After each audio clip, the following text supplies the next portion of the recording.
very overwhelming in that moment. And I remember coming home and just like feeling very like, is this my life right now? Everyone around me sees I'm struggling, but they also see like there's something like worth fighting for like in my life, and I need to see that too. Life can be like very intense at times, but even in that intensity, there is like a moment of like relapse that happens where you can just like still smile or like experience joy. But we have to choose that. We have to be like consciously choosing that. From SGI USA, I'm Cassidy Bradford, and this is Buddhability, the weekly series where I talk with Buddhists from all walks of life about the power we each have to change our lives and the world around us. Hi, Cassidy from Buddhability here. If you're enjoying the show, don't forget to subscribe. It'll help the show out, and you'll never miss an episode. If you want more Buddhability content, you can subscribe to our email newsletter in the link below. We put out great content every week. Enjoy the show. All right, welcome to Buddhability, Kimberly. I'm so excited to have you here. And we actually know each other. We went to college together. And I'm just really looking forward to catching up with you and hearing more about like how your life has been these past several years. So you can introduce yourself and you can just share a little bit about who you are and maybe just a little bit of your life growing up. So, hi Cassidy. It's great to do this together. Yes. Like you said, we met in college, but actually like my Buddhist practice started when I was born. I was born and raised in the practice, but I would say that probably when I was in high school and more so my senior year of high school, I really started to take on the practice more seriously as I was trying to figure out what my life was about and everything. But just to backpedal a little bit, I'm Kimberly, and I live in San Diego. And I have a small family of 2 kids and my husband. And yeah, that's a little bit about me. You're from San Diego, right? And now you're back there. My dad was in the Navy, so we grew up a lot, like all around. And so I was actually born in Japan and then lived in Hawaii for some time. And then we moved to California and then back to Japan, then California. But I now, since we've been in San Diego specifically for a good amount of years now, I just consider San Diego my home. What pushed you to kind of go a little bit deeper, and did you see any kind of shifts in your life as you started practicing a little bit more seriously? Yeah, I think for me, just seeing my parents and how, especially my mom, how she uses the practice. And I knew like my Buddhist practice was always there.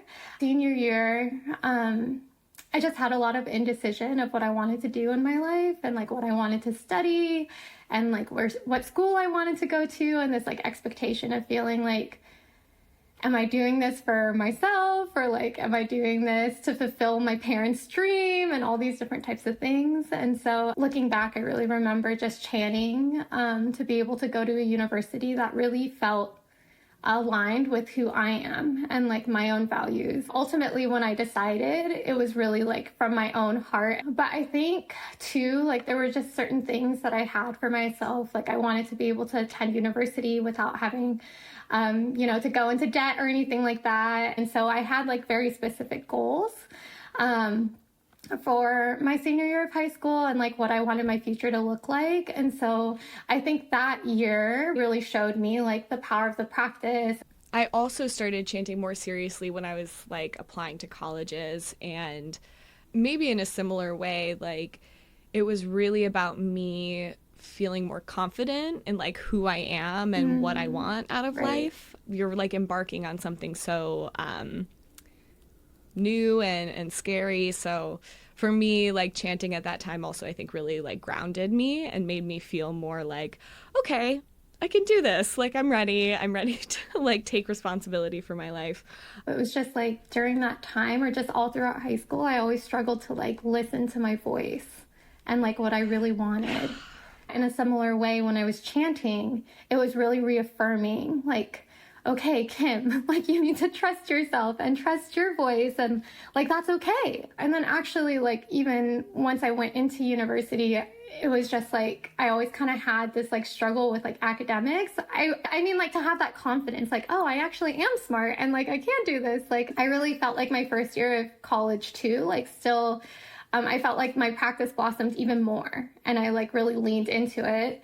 And that's when I really started to see like, wow, actually, like the more I treasure my life and like actually believe that I can do something, and you don't have to like change your voice in any kind of way. I was writing a lot of papers, but the more I like really just leaned into just like my own writing and my own voice, actually like that year, it was like the first time I think I got like straight A's complete, like, and the perfect like 4.0 or whatever. And like, I was just like, oh, wow. But the only difference actually was like me like really believing in myself and being like, Kim, like you can use your own voice. Like you don't have to like be like, oh, maybe I should write it like this, or like maybe the professor likes it this way or that way. But just like this education's for me. I'm paying for this. So like, I don't care what they have to say, like I have to do this for me. And then that's when everything started to kind of really shift. Not only in my own life itself, but I think like the practice is like, it's like together, it's connected. Totally. I mean, because the way that, you practice Buddhism is also the way that you live your life. Mm-hmm. So I think this is also like a really lovely through line of the topic today, or our theme, which is really about treasuring life, both treasuring our own life and also others. So I know, of course, this has been kind of a recurring theme for you. So I'm wondering if you can just tell me about some early experiences or examples of how you struggled with that. Just to kind of backpedal to college, like I remember there was like in front of my altar, I would always have this like little notepad, and the only word on it was trust. And so like all 4 years, I feel like I was like challenging to like really just like trust myself. And then, that 4 years of undergrad was really amazing, so many victories, like so many life experiences that really shaped the way that I perceive the world. I felt like in some way, like I had all these grandiose dreams and like all these things that I wanted to do after graduating. But then my reality just didn't feel anywhere close to the kind of work I wanted to be doing, or like how I wanted to be feeling about my life. At that time, I was really engaged in like the nonprofit sector and education, and I was challenging myself in so many different ways. But I think there was like a part of me that just kind of felt dead inside in some way, like just feeling like, you're going through the motions and you're actually doing pretty good, but on the exterior, but inside I felt very empty. And I felt like, what, like, how is this even possible? Like, like I know I'm, doing all the things, like I feel like I'm a pretty decent person, but there's just something that feels very like unsatisfied, unfulfilled about where I was at. And so I just sort of like started to spiral in like in depression. Like I just felt very depressed, and like kind of like my life felt very lackluster, and I didn't really know like, yeah, I'm doing something meaningful in my life, but it doesn't feel like what I actually want to do. Because at that point, I started working at a charter school, and yeah, it was just like so amazing to like be in that environment. But my actual dream was to like be abroad and like work in like a developing country, and like really trying to understand the intersectionality of education and peace building and youth empowerment. I was living in San Diego in like an urban environment and in a pretty like kind of like cutting edge project-based learning school. And it was cool, but it wasn't my dream at that time. I was like excelling a lot with the kids, and like I was receiving lots of recognition, but I was just kind of like, where do I go from here? Like, what am I going to do? And so actually like around that time too, I had registered to go to this conference. It was a Buddhist conference. And then I think it was like kind of toward the fall-ish that I started to like really like kind of fall into this slump. And so honestly, like I didn't really want to go to the conference. I was just like, I don't know how I feel about this. But like I had already paid for my plane ticket and like registered and everything. So I was like, okay, like I was kind of grumpy, but I was like, okay, I'll just go. And then I remember like going to that conference and I felt refreshed, but I could definitely feel that my life was low. But it was enough like coming home that I was like, okay, like I'm not practicing Buddhism for nothing. Like I'm not chanting for nothing. I came home and it was like so wild because I had this like inner determination, like, okay, like Kim, you really need to shift something. I needed to feel joy from like inside. Yeah. And it's not like in any form of validation except for myself. And, so anyways, like, when I got home, like literally the first day, like arriving, got off the plane, you know, go to sleep. You're supposed to go to work the next day. I just didn't wake up. Like I couldn't, like I heard the alarm, but I was like, no, I'm going to stay in bed. And like, this is the first time I never called in sick or anything like that. And I just like, I don't know. It was almost like I surrendered. Like I was just giving up on life in that moment. But then it was around noon and I was like, okay, I should really get out of bed and like get ready. And so like I remember walking into the building, like our school, right when the bell rang, like school just got out. And I like went to my supervisor and I was like, I'm so sorry and all this stuff. And he just looked at me and he's like, Kim, what are you doing here? He's like, just go home. You're okay. We love you. We'll see you tomorrow. And you do awesome work and just go home, rest. And I was just like, I had just missed like 4 days of work. And I'm like, so mind boggled. But I just remember going back to my car and I'm like, what was that? Like my supervisor, my very own supervisor, like treasures my life more than I do. Like, I thought I was just like, oh, I'm so terrible. Like, I just like woke up late, didn't communicate anything, went to work late, you know, didn't do anything.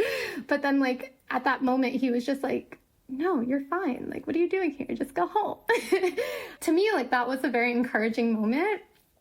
And like, it made me like want to like fight for my life even more. Everyone around me sees I'm struggling, but they also see like there's something like worth fighting for like in my life, and I need to see that too. And so I started going on this campaign to just like chant as much as I possibly can like in the course of a month, and like really just like for the first time, like I called it my happiness campaign. And I would just like chant just with this concentrated effort to become happy. And I think it was like a couple months after doing that, like I was just so low, I couldn't even remember my dream. But I started to remember like, oh yeah, this is what I want to do. Like, oh, there's a way to like, change like my path. And after that couple months, I started to really chant about that. And then I started to like even excel more at work. And I was given like this like scholarship opportunity at my workplace to like get my formal teaching credential and have everything paid for. And at first I like was like, wow, this is amazing. Like I would be pretty much set, in like my career and everything. But then there was like a part of me that's just like, but this is not my dream. And so I was just like, really chanting about it.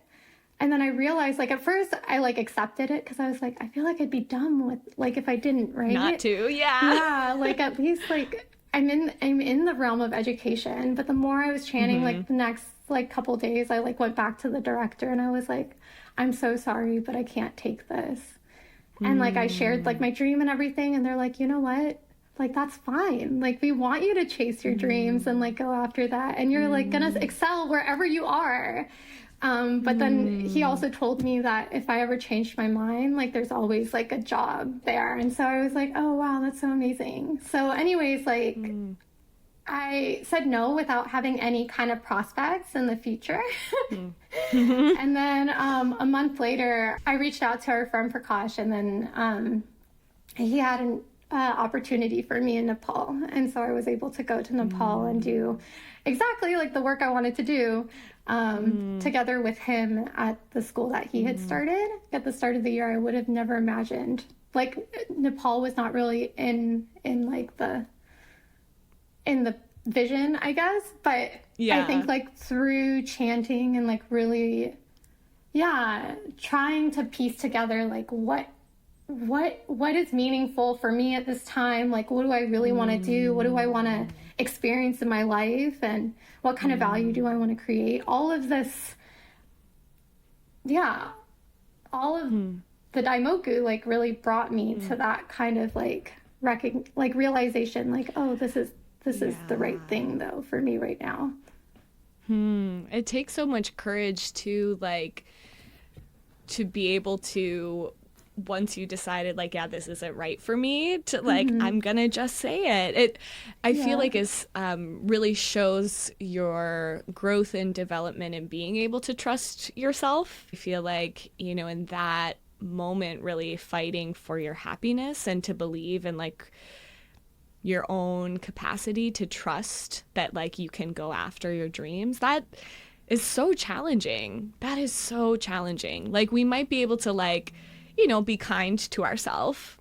Maybe we have that skill set, but it's harder to like really deeply believe like, okay, my life is powerful. I can really muster up this like strong determination and make, anything happen. So I imagine that really is such a huge shift from like feeling empty inside to like, oh, and now I'm like accomplishing, this dream. Yeah. Yeah, and I think that's like the key, right? It's like sometimes I think that like in life in general, in society, it's just like you're kind of going through the motions, and you're just like, it's almost like a luck of the draw. Like, I hope this like, like the cards just like lay out right for me. But I realized like the moment I decided like this is what I want to do, it didn't take that long. Like, it only took a year to like really change everything. And I think that's like the power of like really being able to like, decide. And then to have like this tool, right, of chanting to like really recognize like all of these, qualities that we already possess in ourselves and like ability. And it's scary. I was so scared. Like you said, it takes so much courage. But like, because I always had some place to go to just like recenter myself, be like, no, this is actually what I'm going to do. Like this, I need to do this. I need to show and prove to myself that I can do this. Yeah, the decision. Sometimes I feel like I can spend months, maybe even longer, kind of like, I know that like I kind of want to go for this thing, but I don't know if I really am ready to like just decide and do it. But then when I make that decision, it's like everything shifts. Even if it's only internally at first, like the whole like the path of my life, the direction it's going shifts. But chanting is the thing that like helps me have follow through, like I've decided. So in my heart, I know that I'm going to make it happen, but to get there and to keep fighting for it, I feel like chanting is the fuel that like keeps me going forward and keeps me believing that I can do it until, it happens. When I was in Nepal, I had to like hike up this mountain, and it takes like, I think like 2 or 3 days of travel, and then you get to the base of the mountain, and then you have to climb up the mountain, and it takes like however many hours to get there. But anyways, I was like there, and then there was like a moment where I was like, wow, I'm doing everything that I would like, everything and more that I could ever imagine doing. And I had like such a great relationship with the principal. It was like such an enriching experience, but I remember like feeling like I still feel like something's missing. And like I just felt like I have no one to share this with. And at the time, I think like I was still in like, I think like my mid-20s or something, and I'm like,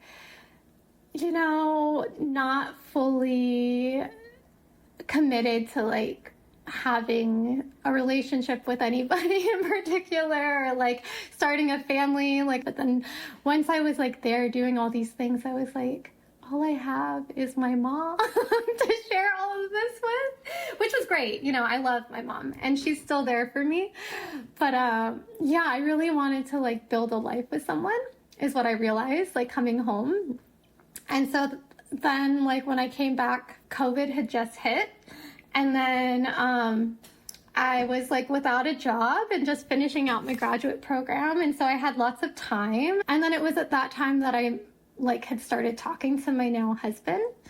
Things sort of like moved pretty quickly. I think we both had so much time to just really get to know each other. And yeah, by I think like 6 months into just talking to each other, we both knew that like this is the person I want to spend the rest of my life with. He was living on the East Coast and I was living on the West Coast, and he decided to make the move to come be with me and build a life. But very quickly, like we found out that we were pregnant. And like our whole life was like just changing in front of us. And long story short, within like the first year of us dating, we got married and had a kid. Like actually, it's really funny. We were officially dating on August 24th, 2020, you know, during the pandemic. And then our son was born August 24th, 2021. And we got married on August 23rd, 2021. And it was just like, it was like a spur of the moment. Like I was like, oh, well, maybe we should get married before this baby comes. And then the baby came like 24 hours later. Whoa. Oh, yeah, it was so crazy. Gosh. Wow. You know, my parents actually also within a year of starting dating got married and had me. Oh, no way. So, or maybe were pregnant with me. Yeah. But I imagine that was like just a huge adjustment. Like, oh, wow, I was doing my own thing and now I'm married with a baby on the way, or a baby that has just come. Yeah. What was that adjustment like? Yeah, I mean, it was definitely a shock to like both sides of the family. And yeah, there was just like a lot of things that I had to really face, I think, at that time. Yeah.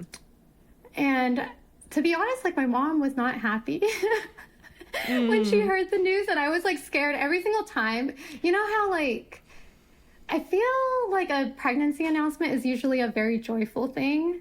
This was not a very joyful thing. This was like a very like heart-wrenching, like very scary thing to do, because like realistically, like I wasn't working at the time. I like had just finished my graduate program.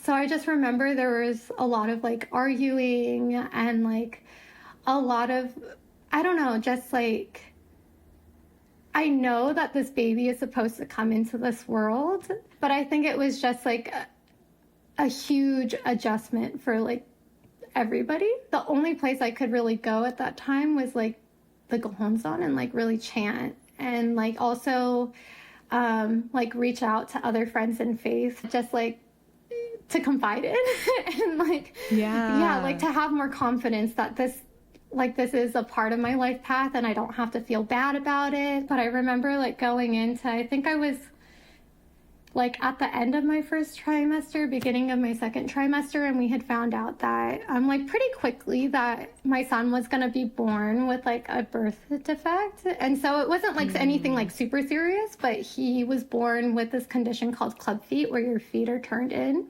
But it was just something that I would like never imagined I would go through. Like our family has always had like a history of like pretty healthy pregnancies, healthy babies and things like that. I was relatively young too. I was 27 at the time. And it was also kind of like shocking for my mom to hear like, oh, my daughter has a high risk pregnancy and like her baby's going to be born like this and all these different types of things. In hindsight, like it was like almost a form of protection, because I think like having this kind of obstacle like really enabled our family to like unite even more and like kind of like not think about like, oh, this happened or anything like that, but like we have a future that we're building and like this, like we want to like have like the best circumstances for this baby, like my unborn son at the time. Even like after he was born, we found out that he had like other like health things that had come up. But I think that like that experience like really taught me, I don't know, to really advocate for myself and like to advocate for like my son. Because like I just felt like a lot of pressure at times, or like this sense of judgment sometimes coming from others. But I think like I really had to like discard that, like in order for me to like really build this kind of life that I wanted for my family. And to really like be able to own it and not like feel like ashamed of it. Yeah. And so I think like like looking back, I have a lot of appreciation, because I mean, in order for me to like really treasure like this baby that's going to come into this world, like I really had to like learn and like be very conscious of the way that I was moving through my life at that time, and like addressing different challenges that I had, and really look back like, is this like, am I treasuring my life? Like, am I treasuring this baby's life? And sometimes it looked like an argument, but that argument actually became like the seed for something like really meaningful to like blossom. And I remember even just like coming out of one argument with my mom, and it was like I was like in tears at the end of it. And then the next day my mom was like, wow, I'm so proud that like you're standing up for yourself. Because I've always been someone to just kind of like brush things aside, or like just like accept like, okay, this is what they're feeling now, and discard like how I'm feeling. But like she's like, wow, like I really fought back in that argument. And then she's like, oh wow, like you're becoming like strong, like you need to be as a mom. Wow. I mean, it's a really interesting, like, you know, now that I've had so many of these conversations, for a lot of people I've noticed, like, that struggle with, you know, really valuing your life, there's a couple of ways, like, it manifests. One is, like, my environment is great. Everybody is telling me that I'm great, but I can't believe that myself. And then another is, actually, my environment is telling me I'm not good enough, and now I have to fight, you know, I have to fight and show, you know, regardless of what my environment is saying, that I treasure my life. Then now it's time to test, like, okay, you think you value your life, Kim, but now like time to go deeper, to become even stronger. Over time, you're like, oh, I already have this foundation. So yes, this thing is hard, but I'm just kind of like strengthening. I'm leveling up this skill of mine, which is treasuring my life. Now I can do it in circumstances where I feel like people are judging me, and I don't care. I feel, you know, I feel good. So that's all that matters. So when Tayo was born, like, what was it like in terms of like taking care of a child with like a different health condition? It was definitely an adjustment, because he had to go to the hospital like every week at one point. And then like at 3 months he had to have a surgery, and then he had to be in like braces for, you know, I can't even remember how long, because it feels like so long ago now, but it was like a few months. When I was pregnant, actually, I was able to find like a really amazing job. But I think after he was born, like the demands were like pretty heavy. And so I really had to be there, and I felt really like responsible to make sure that his treatment was being like followed and everything. And so I decided to take an extended maternity leave. And it's so wild, because now I'm like looking back at it, and I have like this montage of like all these emotions that I like felt. But now like I really feel, oh, it really wasn't that bad. Yeah, and seeing like how he's developing, there was like an instance when there were like 2 bones in his feet that weren't like developing, like on both feet, and like without this bone, like doctors were concerned he wouldn't stand or walk. My husband was like working a lot, so like my mom would always come to our appointments, and when we heard this, we're just like, okay, we're just gonna chant to grow bones. And then like I think they like had identified there was cartilage there, and then well, now he's running and walking. And so like, you know, it was just really amazing. It felt like really intense at that time, but I felt like it was like an incredible training ground for my life.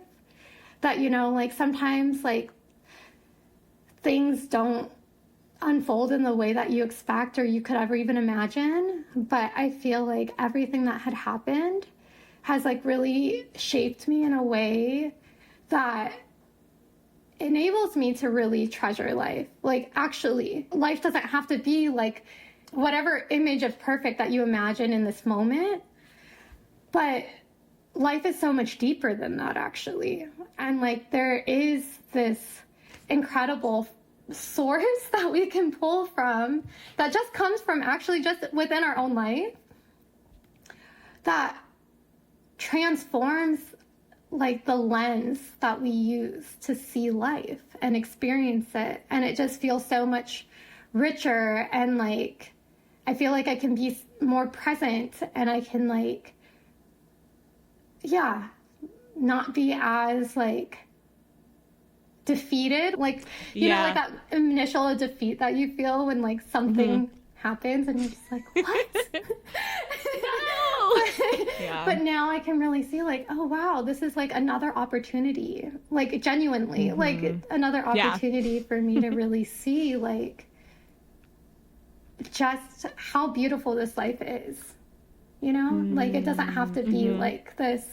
I don't know. I think I go to this because I think I did fixate in the past, like, oh, my life needed to like present in a certain way. Now I can really see like, oh, there is so much that like I don't know is gonna happen, but that's okay. And I can like really look forward to like this drama that's going to unfold. The short answer is like it was very stressful. Like that first year of his life was like super, super stressful.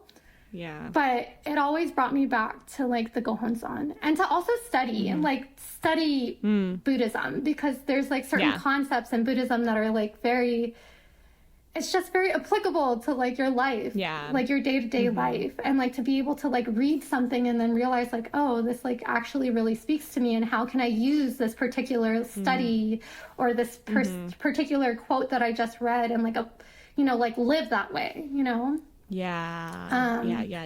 Yeah. So I think that was like the beginning phases of really being able to, stand more confidently on my own 2 feet. Like I didn't have to rely so much on like other people around me, but like I really need to start, like trusting myself, believing in myself. Yeah. Again, it's like the next level. Like, okay, I can go accomplish this dream. Now I'm gonna raise this child, and actually, you have a second son. How did you decide? Okay, we want to expand our family. We're ready for another kid. When Ty was born, like within like the first couple years of his life, we decided to kind of pivot because of all the health, concerns that we had for him, and like the way that our family decided we wanted to support that. I ended up not working anymore, and then we wanted to focus on Brian's really building out his career. What unfolded from that was him joining the Navy. And so his job took us to Connecticut. And so in 2023, we moved to Connecticut right before Tayo turned 2 years old. It was really amazing because Brian's actually originally from Connecticut. And so Tayo was able to really build like, a beautiful relationship with his grandparents and his uncle that lives there. And it just felt like we were ready to expand the family, but I also felt a little bit scared because I was like, I don't want another high-risk pregnancy, or like what if like this other, like the next kid is gonna go through something. But it was funny. I brought this book. It's called The Tiger and the General. And so, like, in the SGI, like, there's, like, a few, like, kids' books. And then this kid book is, like, a parable. I was reading this one night to Tayo. He actually pulled this out, and he's like, Mommy, read this. And then we were reading it together. And it's basically, like, this tiger killed the general's mom. And then the general becomes, like, very angry. he wants to avenge like the tiger. Whenever he sees this tiger, he's like trying to like kill the tiger, but every time he misses. But at one point he thinks he sees the tiger. The tiger's kind of still and he's trying to be really quiet and everything. And he like, releases his like the arrow or whatever. And then it like pierces into the tiger. But when he gets closer to the tiger, it's actually a rock. And then he's like, what? How did this like arrow get into this rock? And then basically the lesson is like, it's only through his like sheer determination, his sheer like confidence, like this is, I'm going to kill this tiger, that like it pierced through this rock. Because after that, he like tried, countless times to like pierce the rock. But with this disbelief, he couldn't. And so after reading this, I was just like, wow, I have to confront the disbelief in my life. And then if we really want to grow my family, I can't let my fear of what's going to happen, like, keep me from experiencing this, like, next chapter that, we genuinely wanted to pursue. From there, I, like, really started chanting and, like, with this like parable in mind, and I started to really chant, like, actually to transform this karma of illness in the family. Fast forward a little bit, I did get pregnant, and then we did have our second son, Luan. It did end up being like a high-risk pregnancy again, but I didn't know until like closer to my third trimester, and we had found out that I carried like an antibody that could like travel through the placenta and affect him. And then he would be born like anemic, but like eventually that, as long as it's like monitored and everything, like the anemia usually is only like for a certain year or two of his life, and then it kind of leaves his body and he's fine. So the doctors weren't like too worried about it, but I did have to get like closely monitored from there. For the sake of time, I won't go into like the crazy drama that like unfolded because it's just way too much. There was like so much going on. Like we were supposed to move, like right before I was like supposed to deliver, like all these like crazy things started to like pop up. And then we found out like my husband had this like health thing, and then we couldn't move it. Like, it was just like a bunch of like stressors that like were like kind of laying on top of each other like around this time. But long story short, he was like bored and everything was good. We were about to get discharged, and then like, so he was born anemic. So, and we were already aware of that, and that wasn't like the huge concern, but like his other labs were like kind of coming out not normal. And so, and very concerning actually to like the doctors and the nurses that were present. And so we ended up staying like a couple days more. And then we like got discharged, but then like we did like a lab the very next day, and then we were like admitted into the hospital after that due to those like levels. And like, yeah, so it was like just like this intense journey. But anyways, they thought that he had like this very life-threatening condition, and so he had to have surgery at 3 weeks old. And just because the only way to rule out this condition was like for him to go in for surgery, and then it was like very like time sensitive, because if this isn't addressed like within the 3 months of life, like he could have only like 3 years of life to live. Wow. And so it was like very, very intense time.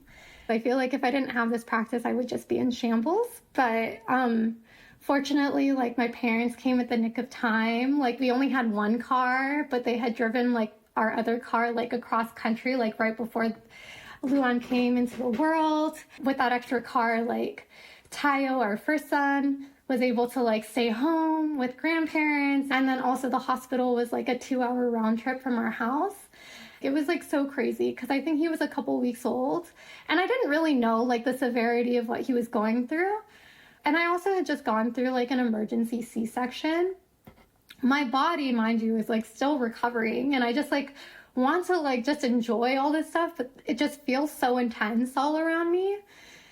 And I remember just like one day I'm like, okay, I just want quality time with Tayo, my first son, and I went to the playground with him, like right by our house. And in that moment, like we were just like playing, and then all of a sudden I start getting phone calls. It's just like one like phone call after phone call after phone call after phone call. Different specialists, like different doctors all calling me. And I'm like, I know all of this is connected, but like why the heck is like cardiology, surgery, like endocrine, it was just like, I don't even know, genetics, like all these different like specialists calling me and like scheduling appointments here, there. And I'm like, what is happening? It was like very overwhelming in that moment. And I remember coming home and just like feeling very like, is this my life right now? Like very disorienting, you know? It's just like, I just wanted to have like this nice play date with my kid. And then like, what just happened? But yeah, I think even amidst that, like, I just was like, I just have to go to the go home zone and chant. And, by the time that the surgery came, my mom said that morning when we left to the hospital with Luan, like, as we were pulling out, she was like looking out the window and she saw both Bryant and I smiling. And she's like, oh, they're going to be okay. And we were able to like share Buddhism with like everyone, like all his doctors and everything around. And we were just like, yeah, just sharing a little bit about our story. And it was actually like such an incredible experience. And we just decided like before he even had the surgery, like he was going to be okay. And then the condition that everyone was worried about, like he didn't have that condition, like he's going to be fine. And he didn't. So he doesn't have that. And we're still kind of figuring out like what is going on with his liver, but his health is stable now. And like we don't have to like worry so much. We have our doctors and everything if anything pops up. And all of this was happening in Connecticut, but now we live in San Diego. But I just felt so grateful that like he was going to a hospital in Rhode Island, and like all of his specialists like were so good about just like making sure that we get in to like the best doctors here, and that there wasn't any like lapse in appointments amidst like the move and everything. So yeah, I definitely see like we're being protected and like aided every step of the way. But I think it's really just like the fortune that we've also been able to create from being able to chant, but also make like these incredible causes, like still amidst all of this showing up for our community and like doing our best to support other people as well. Yeah. In the like, you know, those first weeks and months when things were all like, yeah, just sort of, oh, is this my reality? What did your Buddhist practice look like? And was there anything that you were studying at the time that helped you kind of put things into a different perspective? Yeah, I think, to be honest, like, okay, the first few weeks was like, actually, I think the first 6 months or so, I felt pretty like put together. I remember going to like this, I mean, it was intense. I know there were tears, like at times when I was just like, oh my gosh, what is this? Yeah. Like, this is not what I chanted for. Like, that was something that I was kind of processing. But I felt like also so grateful because our support system, we were really involved in our local like Buddhist community where we were living. And so I remember like, because everything was so intense, I felt like I needed community.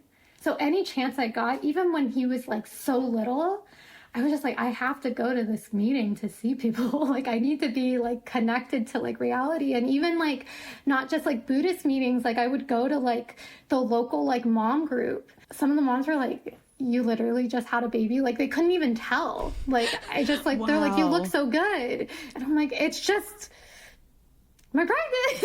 Like, it's just chanting Nam Myoho Renge Kyo. Like, I think I was just like fighting so hard, you know, like maybe it's partially my personality too. And also the fact that he's my son.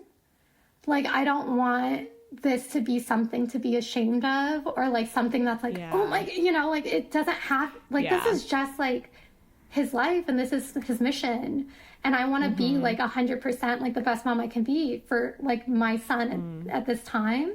And like not just Luan, like Tayo too, but like just to have this like pride that like, yeah, they're my son, you know, like they have this incredible mission. Of course they're going to win over this, you know, like I had that attitude, I feel. That was always like, even if I was struggling at the time or like, you know, breaking down at moments when like doctors would tell me something that like really upset me or whatever. But I had that like, I think pulsate, that feeling, like that resonance of like, this is like my son though.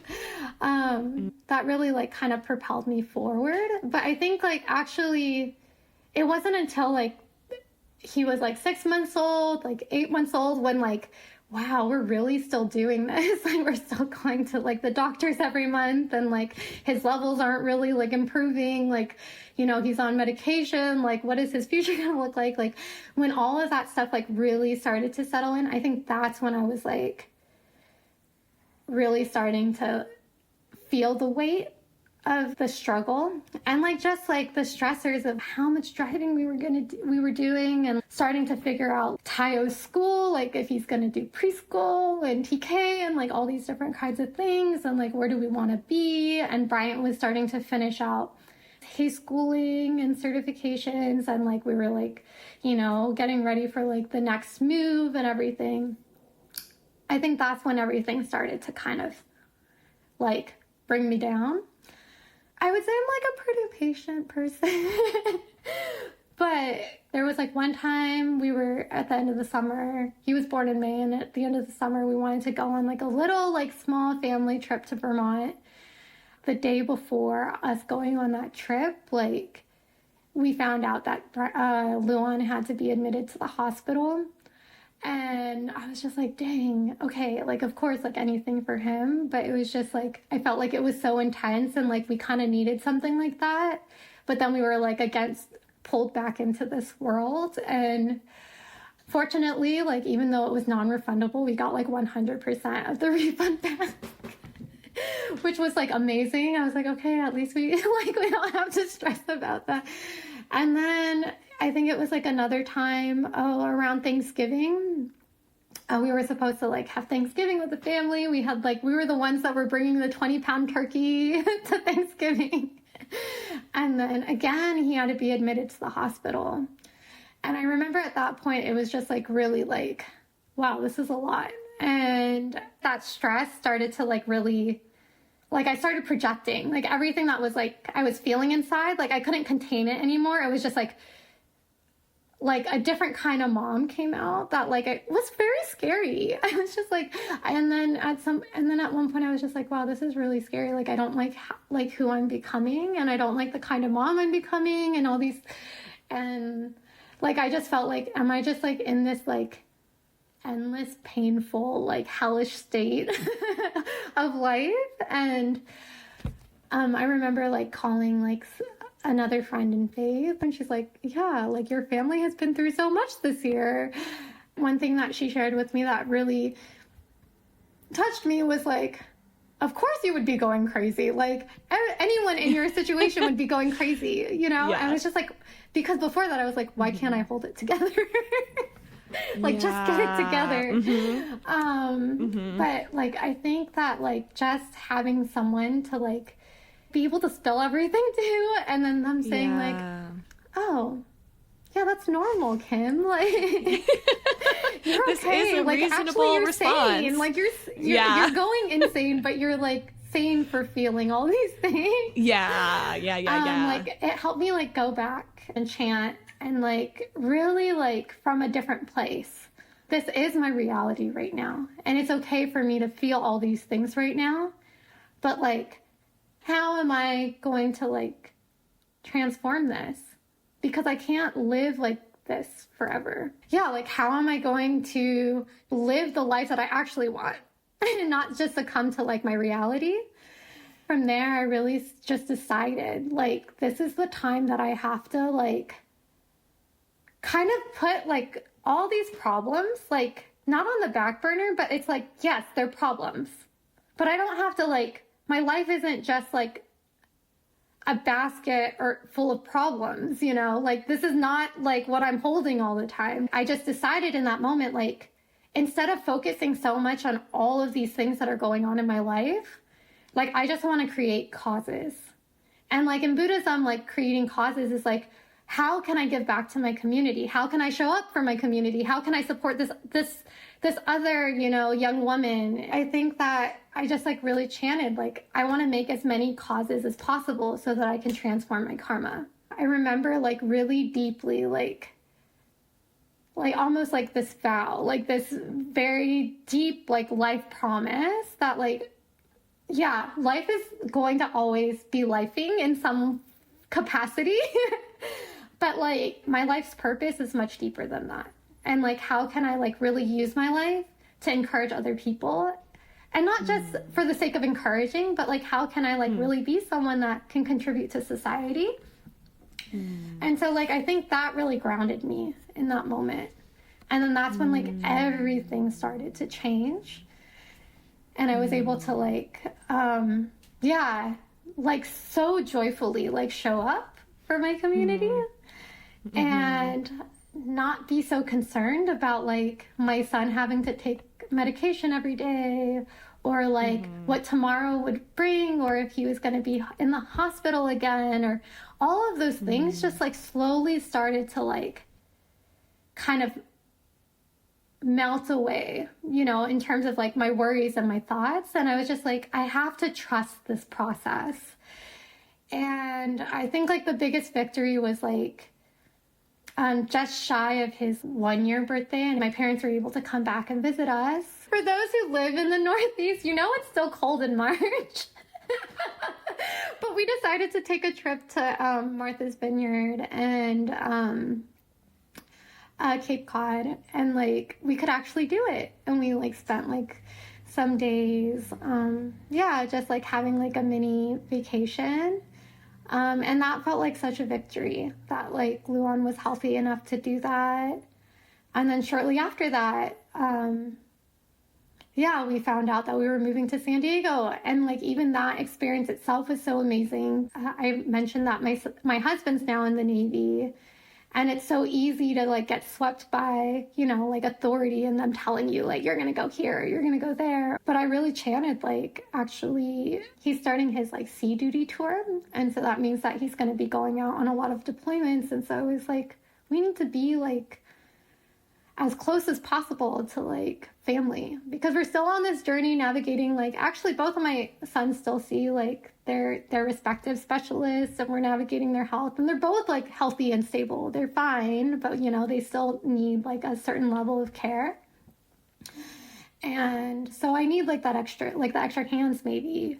And then now my son's started school and things like that. And so I just chanted that, like, at first it was just like, what is the best? Because I love the Northeast and I loved living there. It's like so beautiful. But yeah, I was just like really chanting, like, what is it that my family needs now? And like, what is going to best like help us like, you know, grow and propel in our life? And like, the more I started chanting about this, I just decided like, we're going to move to San Diego. Like the moment I like had that confidence and I was just like, I'm not like wishy-washy, like, oh, there's pros and cons to both and all these things. Like once I decided like, this is what we're going to do, it was so crazy. I even told the Gohonson, like I was like, we're going to find out today. It's literally that same day we found out that we were going to move to San Diego. Wow. And so, yeah, I feel like this whole journey, I shared so many like different like snippets of my life just now. But I feel like it all just added up though, really, like to like really learning how to use my prayer. Yeah, what felt like seemingly impossible before, like how do I like fight for my life and like make that a reality, to the point where like things actually start to like shake up and like move in that direction. First of all, it's wonderful to hear that like both of your sons are stable and like, as you shared, you know, like it's this point of decision that once that happens, everything really shifts. And I think that it's, as we've shared earlier too, like in really treasuring our life and like life in general is how we can create or how we can come to a decision. You know, it's just real confidence. Like whatever happens, it's going to be the best thing.